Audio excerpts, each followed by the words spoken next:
So for the sampling, you have to train and prune the plants properly. When you plant them, you have to head back, or you can go for delayed dormancy head back of the plants, so that these buds turn into the fruit buds with the head back.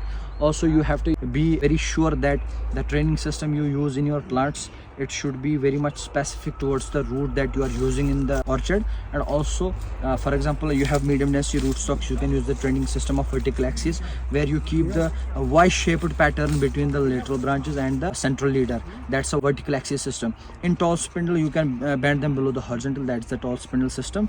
And also in central leader, you can grow the branches in close proximity to the central leader.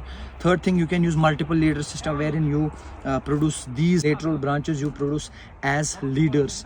Like in the thickness of the central leader, you can give 3, 4, 5 to 6 leaders. That's called the multiple leader system. Also, you can go for the modified leader system. Modified leader system is that when there are lateral branches are also equally healthy as compared to the including the central leader.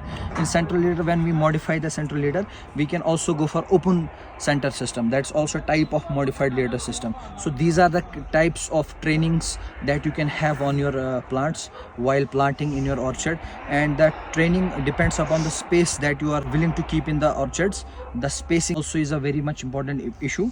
So tomorrow, if we plant the medium density, the recommended spacing for these kind of rootstocks is 6 feet into 10 feet. 10 feet row to row and 6 feet plant to plant. Hope that clears all the confusions. Thank you so much. Baki wassalam.